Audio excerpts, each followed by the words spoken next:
screen after. We can say it. Morning. Morning, Jalal.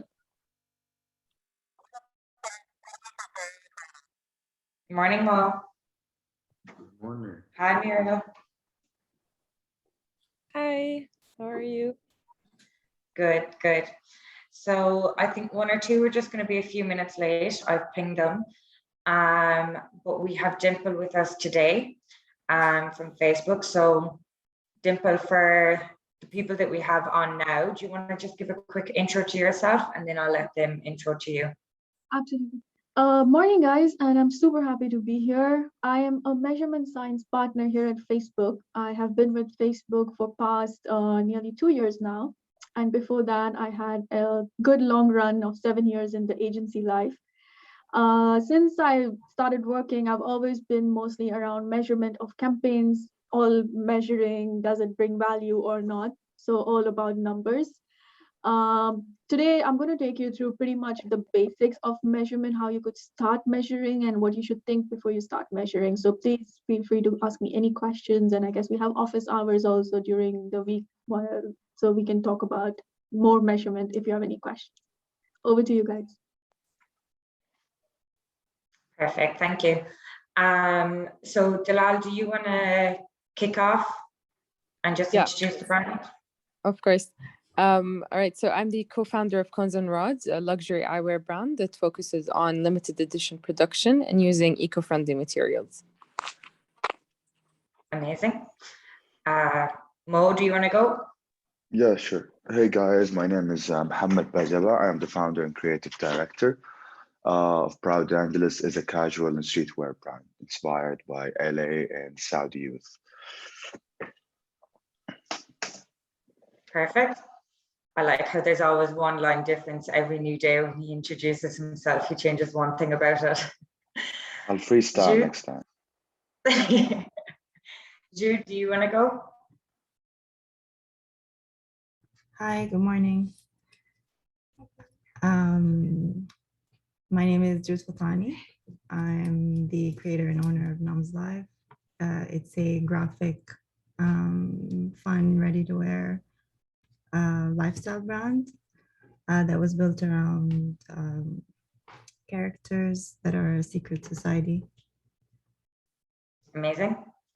And Muriel, if you want to actually do an intro as well, sorry about yesterday, I had completely No, it's fine. And stuff, so if you just want to give a quick intro as well. Yeah, so I'm with the Beauty Makers team at Shalhoub. I do digital marketing for Wow Beauty Forward, which is a regional makeup brand.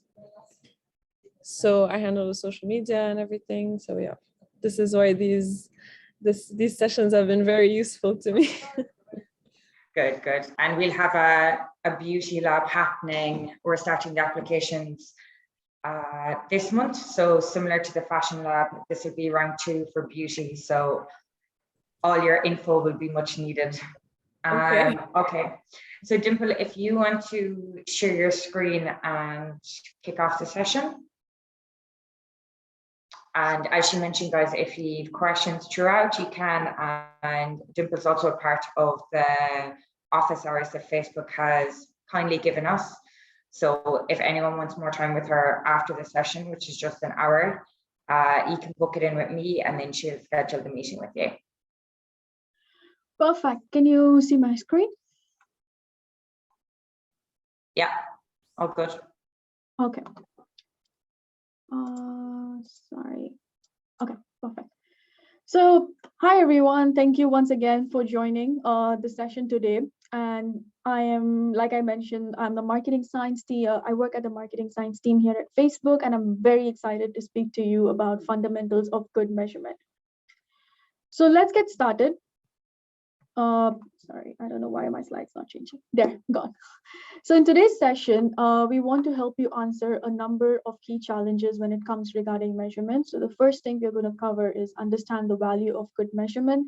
We'll be able to develop something called test hypothesis to answer the key questions of your business. Be able to select the right measurement approach to test this hypothesis, and also give you a view to how to build a long-term measurement journey for your business. So let's start with unpacking the value of good measurement for your business. So right now, when you think about the performance of your Facebook or Instagram campaigns, so just a note, if I say only Facebook, I mean it. It's for all Facebook family of apps. Like it's just by habit that it just comes Facebook. So based on your results, do you think you feel confident that you're fully leveraging the power of our platform, or that your advertising strategy and campaigns are set up to achieve the greatest return on investment possible through this platform? It's likely that a lot of you might not feel 100% armed with the right information to make those decisions. So it is very important in understanding that a strong connection between your marketing and your return of investment is the challenge that most marketers face today, no matter what's the industry. While it's difficult to tackle to this point, it's still extremely important. Businesses are prioritizing measurement more than ever because marketers are being held accountable for moving real business metrics rather than just attributing proxy metrics to their performance and success. John Wanamaker is considered actually one of the most pioneer in marketing, and he always said that half the money I spend on advertising is wasted. The trouble is I don't know which half. So we see businesses have success when they choose to bid and optimize and ultimately measure based on outcomes that are truly important to their organizations across all channels. Things like it could be the sales, it could be the awareness of the business, and not only social engagement metrics that don't always correlate with delivering successful organization outcomes. Good measurement, when we keep saying good measurement, it should be centered around measuring the core business outcomes that matter for your business. So it could be getting the audience, it could be around brand outcomes, or it could be sales if you're trying to sell your product once you get the awareness. So let's talk about audience outcomes. So audience outcomes help you measure and optimize how you reach your audiences. They address questions such as how many people did your ads reach, or how frequently? Did the ads reach the right people or audience?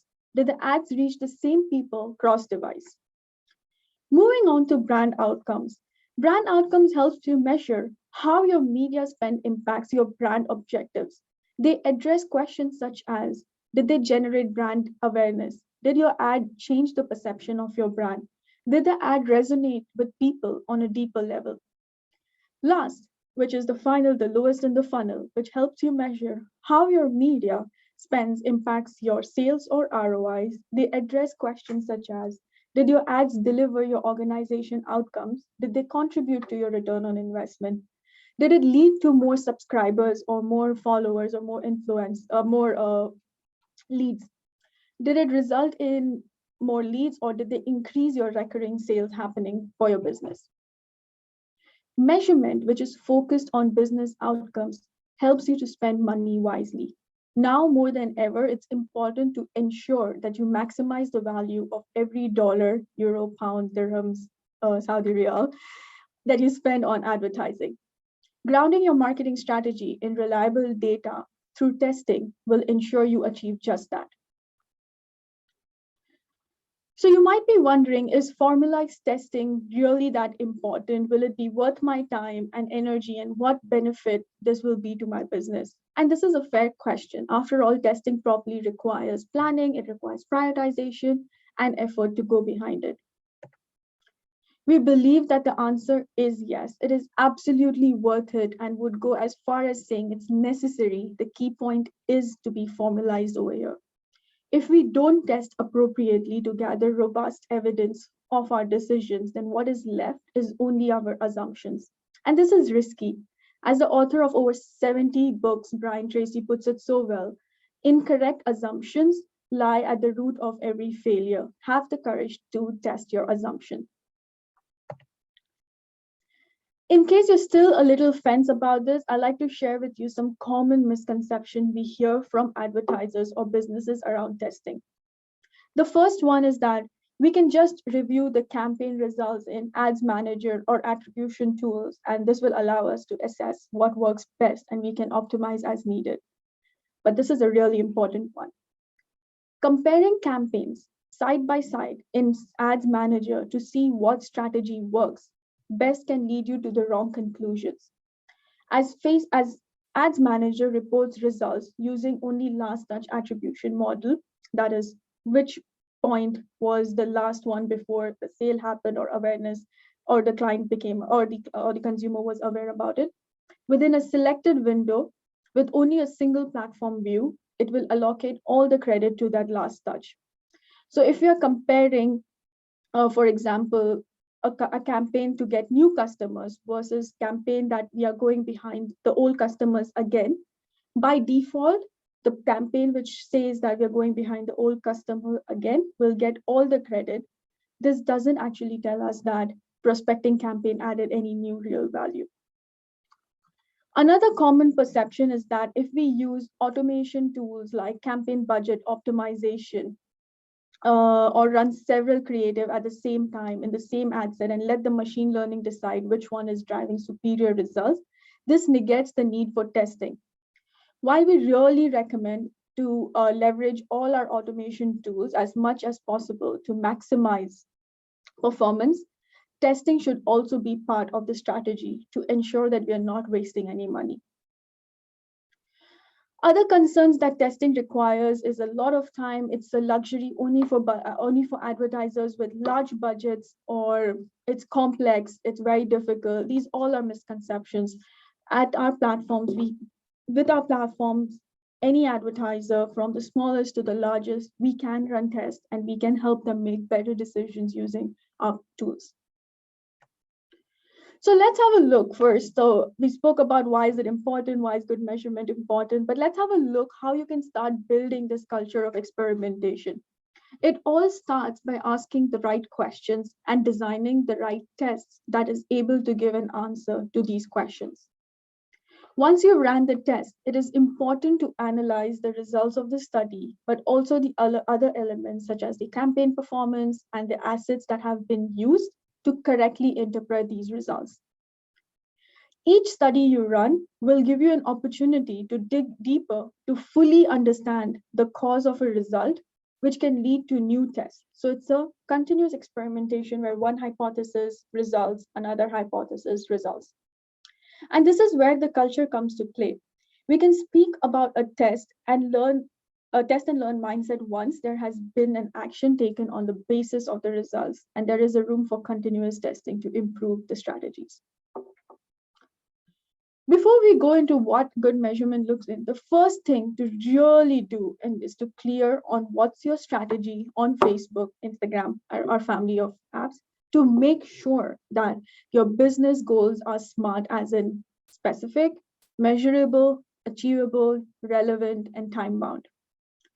Align your goals with the relevant KPI and then outline your key challenges or opportunities you want to explore for your business and prioritize these on the basis of impact or to your business. In other words, focus on the most important question first.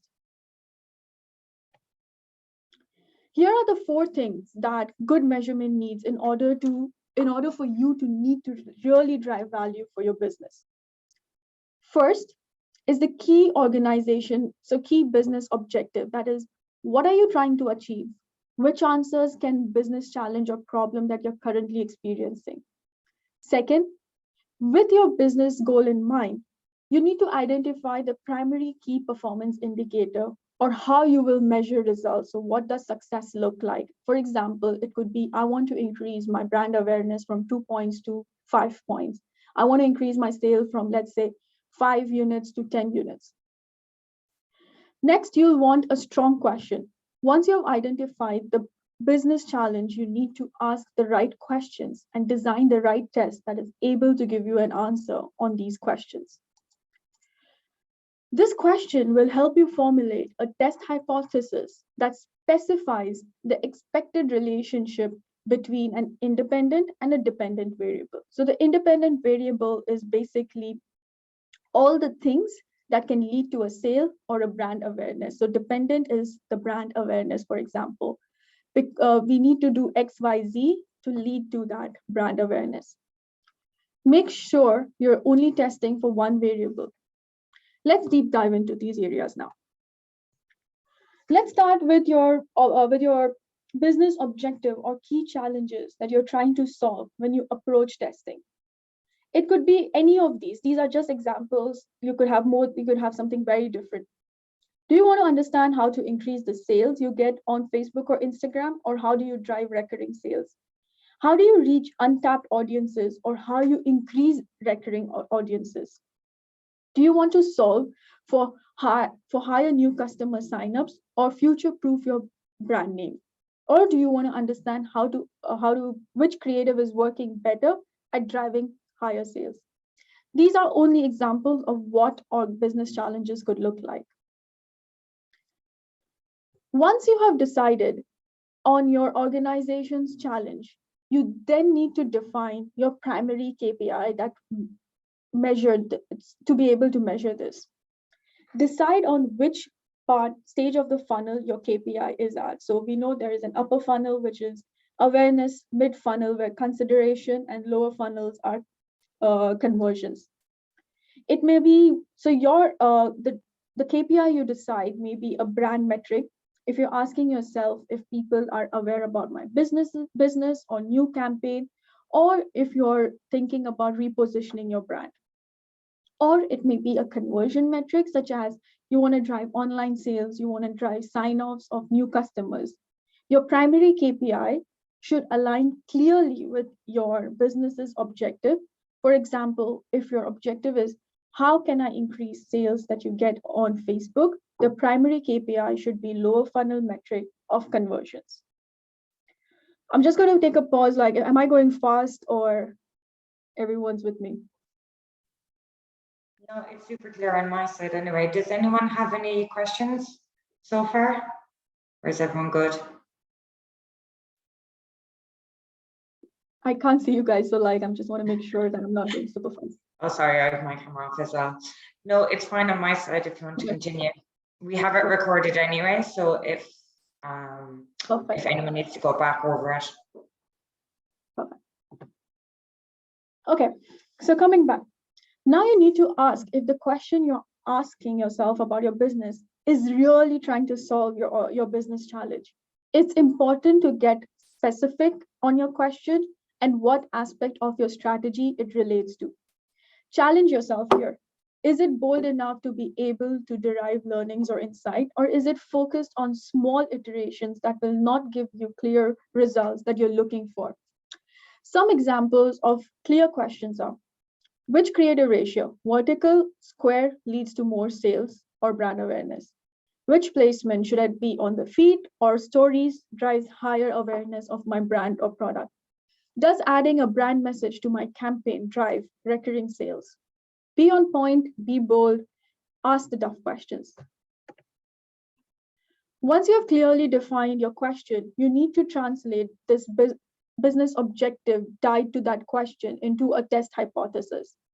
A well-structured hypothesis can provide you with valuable and actionable insights, whether it's proved or disapproved.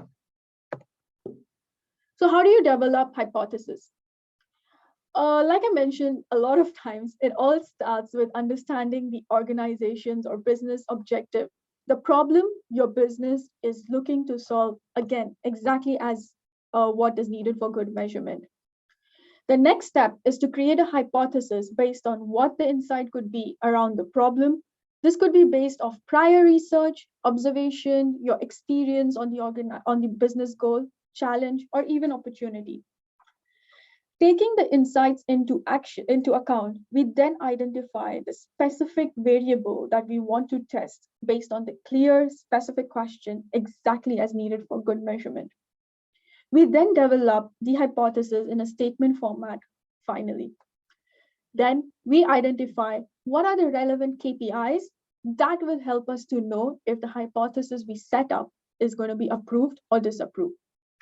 All of this ties up what we call as good measurement.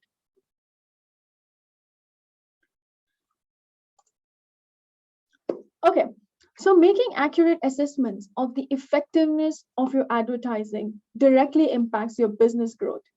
You can either focus on efficiency, So comparing ad strategies such as creative or placement and see which works the best, or can measure the incremental value of your ads. So from here forward, I'm going to start telling you how you can measure. There are two parts to this. One is going to be incremental value. One is going to be effectiveness. The first one, I'm going to start with, what do you mean by incremental value? I'm not sure like how many sessions you have, but maybe you're going to hear a lot from us about incremental value. So the goal of incrementality measurement is to measure the true value of your ads. When you are running ads on any platform, the following is going to happen. The light blue area indicates the conversions or awareness that happen from people who didn't see your advertising. So this would be your direct or organic audiences. The dark blue area indicates the conversion or awareness from people who saw your ad but would have converted on their own. So it was not the ad that influenced them to be aware or purchase your product. It could be word of mouth from a friend or other organic influences. After all, they would have purchased or been aware of this anyway, even if they did not see that. Therefore, advertising should not take credit for these people. The group that we really want to reach are the people in the green circle. They were previously not planning to purchase. They did not know about the business. So for example, by seeing the ad, they were able to change their mind and decide to purchase or go look at the page, be aware of the business. This is what we mean by incrementality. The additional purchase or the additional awareness generated as a direct result of your marketing campaign, making sure that we are not taking credit more than we should. You want to ensure you're only spending your budget where your ads cause people to convert or be aware and not what they would have done otherwise. So why focus on incrementality? Simply put, this is because it leads to better decisions. In a 2018 survey of 1,000 marketeers run by Rakuten Marketing, respondents estimated that they waste an average of 26% of their budgets on ineffective channels and strategies. That's more than the quarter of the budgets. Let this not be your business. I think this quote from one of my advertisers, Treatwell, captures this sentiment well. Incremental measurement is the best way to find out the true effect of a campaign and the best place to spend your next dollar or pound. We quickly realized incrementality measurement was the best way to grow our organization moving forward. So, how do you truly understand if your advertising investments are actually causing shifts in sales or awareness without the influences of all other factors? This is where is the key important point for me. So with the concept of understanding what causes, so cause is the key word over here. What causes is important to understand the difference between a correlation versus causation. Correlation is a statistical analysis that can at times lead you confusing. It is completely incorrect assumptions. All it shows is the relationship or connection between two things. Causation, on the other hand, is being able to determine specifically what's driving outcome and by how much.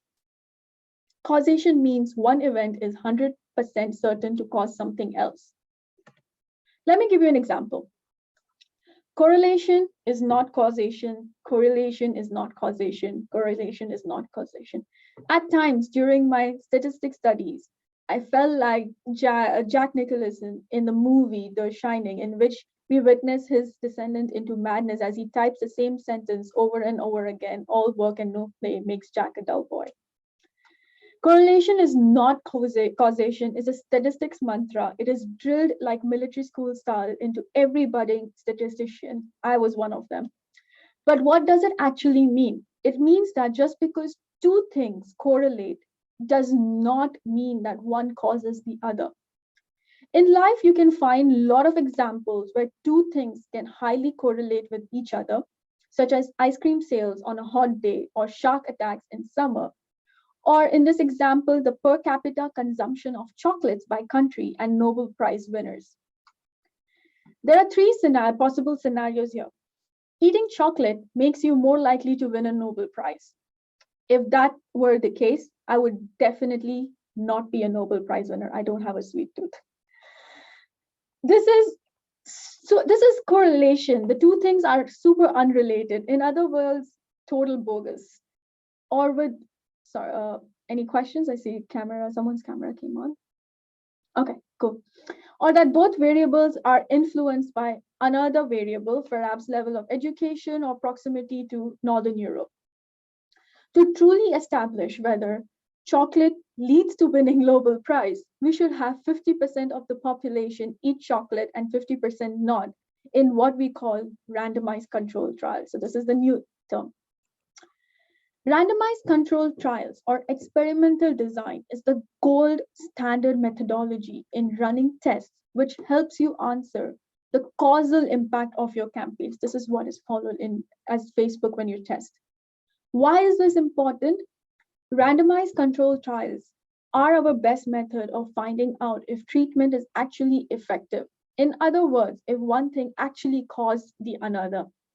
This is because we get to see what happens in a population with our treatment and without it.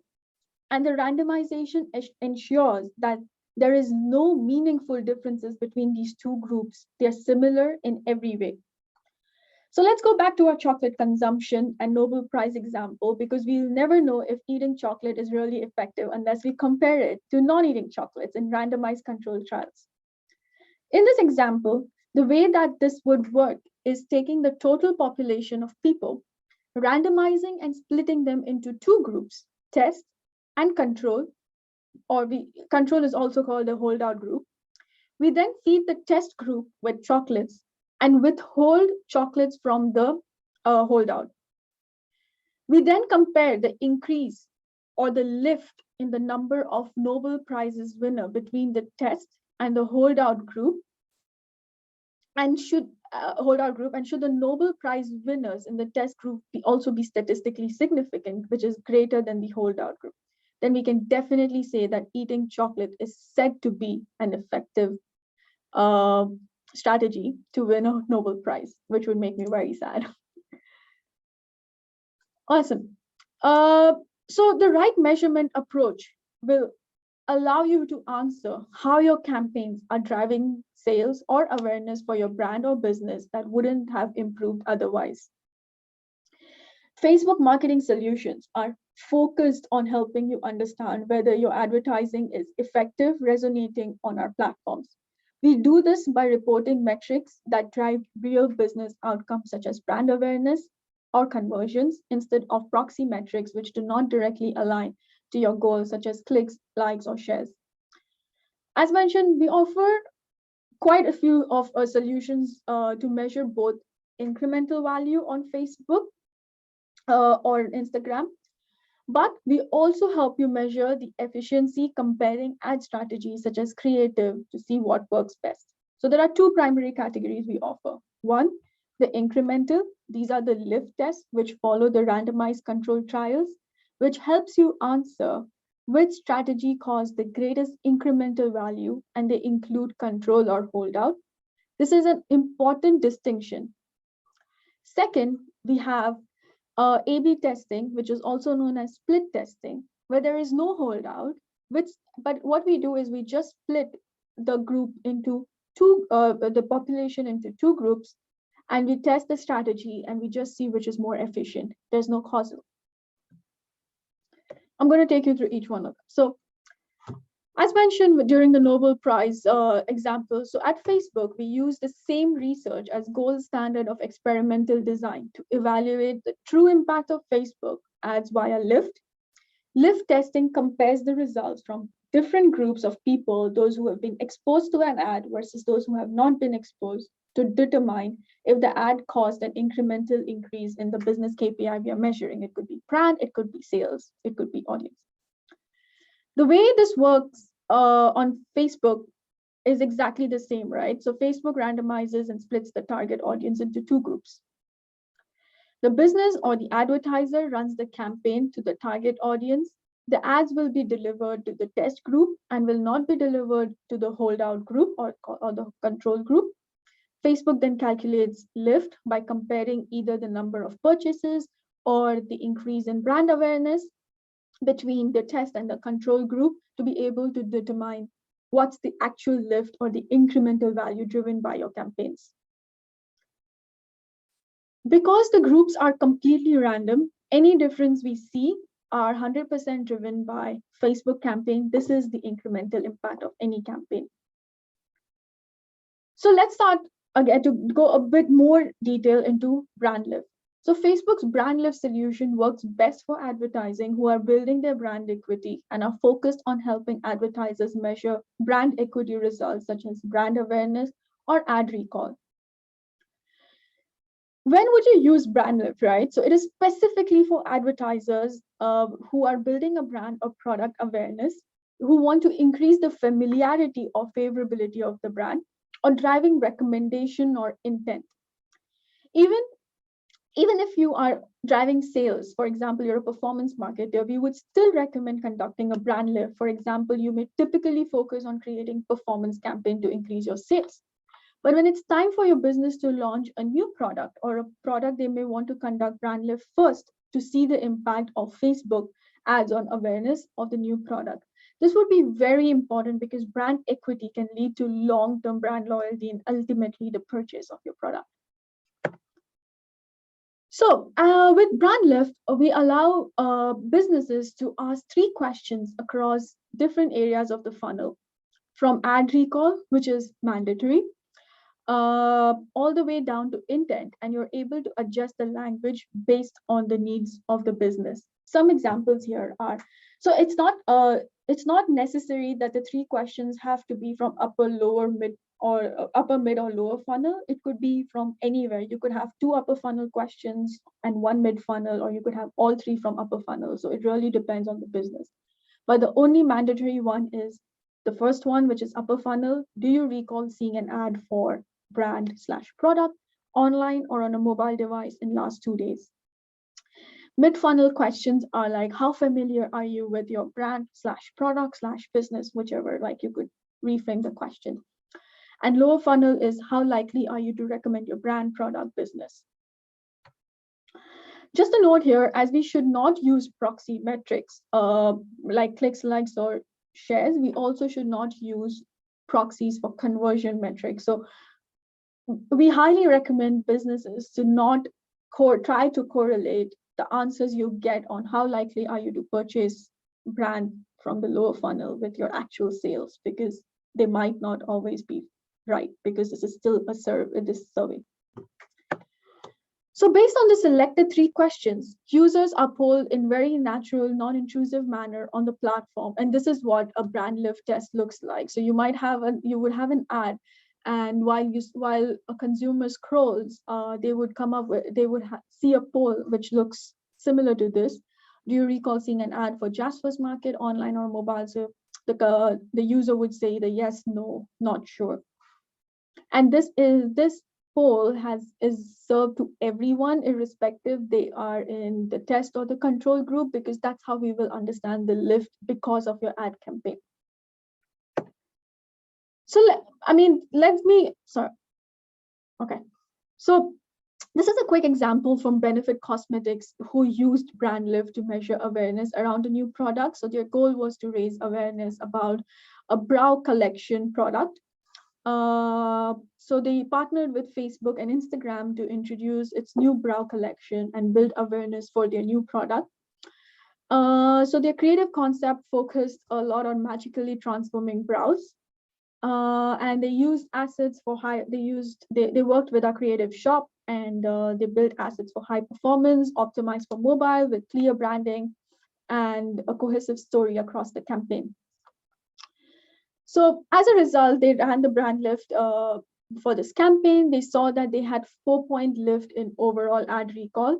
The consumers were able to there was a 9-point lift in overall message association. So the question would be something around, how do you relate to magically brow, what was their message? Magically transforming your brows, or which brand do you connect with when you think about magically converting brows? So there was a 9-point lift there. And 10-point lift when it is in overall purchase intent, that the consumer said that they would intend to purchase this product. So there are situations where you would also want to compare the effects of multiple tactics. So that is creative message A versus creative message B. So multi-cell design is the cleanest way to compare multiple treatments.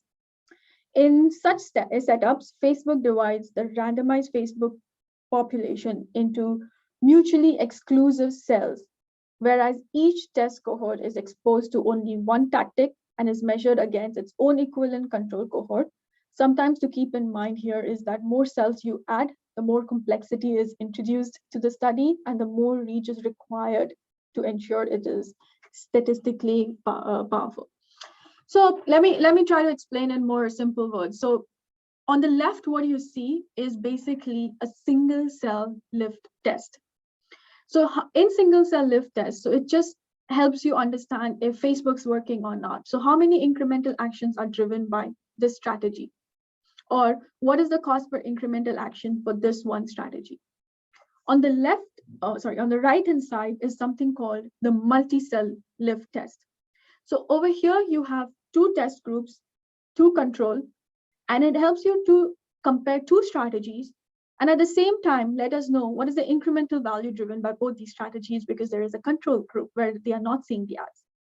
So this helps you to answer questions like which strategies drives more incremental actions between strategy A or strategy B, and also which drives the lowest cost for incremental action for strategy A versus strategy B. The next thing, the second part where I wanted to speak to you about is the efficiency. So if you remember earlier, I mentioned that we have two solutions. One is the lift, where there is holdout, and second is the efficiency, where there is no holdout, but is just dividing your population and checking which strategy works. So our lift solution helps you to understand the incremental value of your campaign, but we also offer a solution to better understand the campaign efficiency. Effective measurement strategies that drive growth are built on experimentation, and ads experiment make testing very simple. These strategies start with question you're asking about your marketing campaigns, like which campaign build more brand awareness or drives more sales. With the right type of A/B testing, which is also called as split testing, find the answers you need and make better marketing decisions. So that can ultimately help your business grow.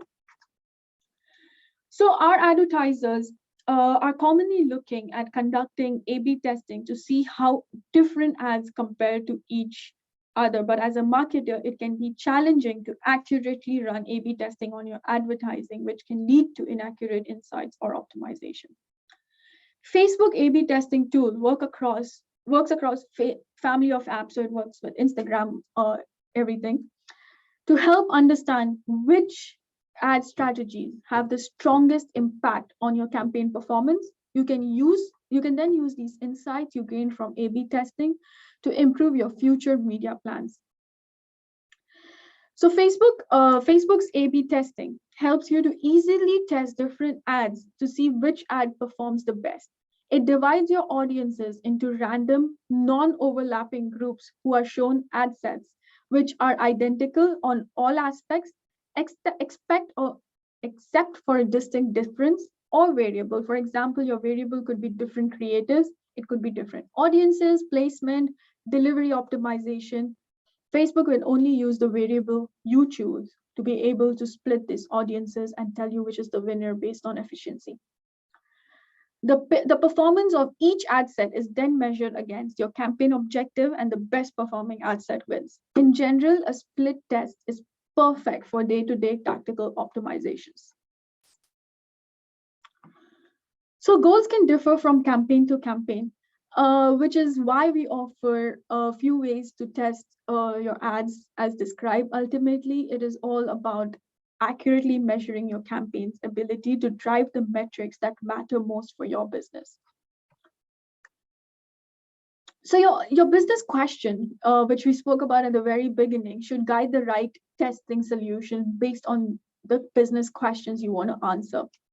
To recap, we have A/B tests that compare results for two ad sets against each other. There is no control group involved. Results, this means you're just comparing the overall attributed conversion of one ad set against another's ad set. This may include converters that would have converted anyway, even if they would have not seen your ads. So the comparison is between attributed conversions, but not incremental conversions.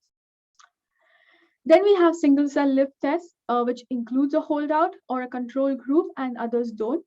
Having a holdout in place allows you to measure causality because we can see what happens when people see your ads and when people don't see your ads, everything else being equal. For this reason, tests that include a holdout group tell us the incremental value of the strategy being measured. A holdout, however, comes with an alternative cost, right? So since a part of your target audience will not see your ad, so it is important that you keep this in mind, that there is an opportunity cost on that. But if you want to understand how much value is being caused by your current strategy or different strategies, then you'll need a holdout and to run a lift test, which is the best option going forward. And finally, the multi-cell lift test, which tests respective incremental impact of two campaigns by comparing the incremental conversions of two campaigns against each other. So to make the most of testing, I really want you guys to take an agile approach to your marketing, which involves continuous test and learning and iterating, continually improving and optimize the effectiveness of your advertising. Clarify the key business challenges or opportunities for your business. Once you have identified and prioritized the challenges you want to tackle first, and the next step is to translate it into a hypothesis and develop appropriate study design to test this. Then it is really important to define success upfront. What is the KPI that you're going behind? What does success look like?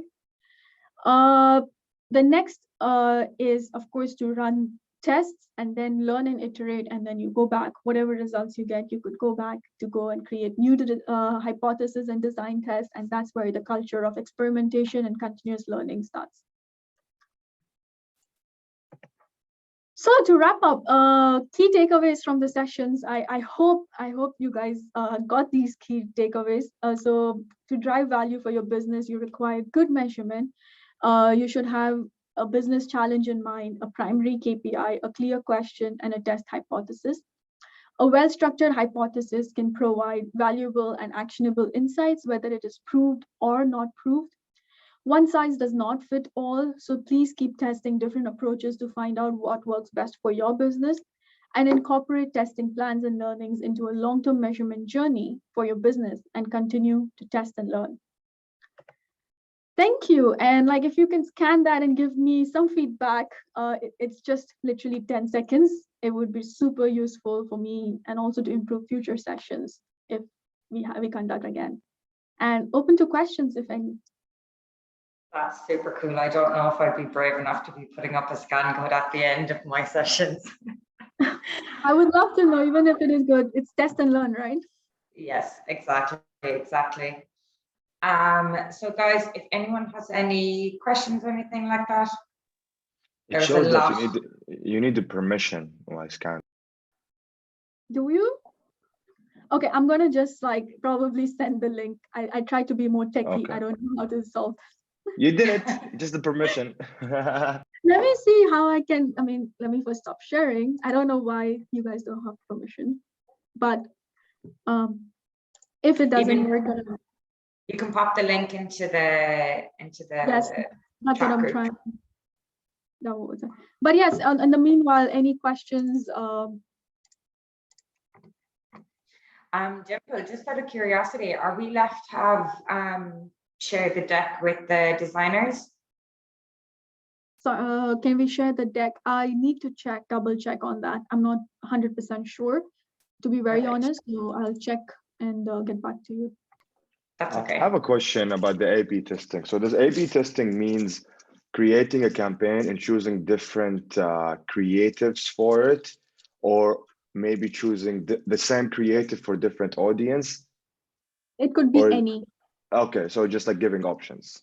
Yes, it could be any. You could test different audiences. You could test different placements. You could test whichever you want. I see. Okay, so let me try this. Let's see if you guys can use this link, or is it still me?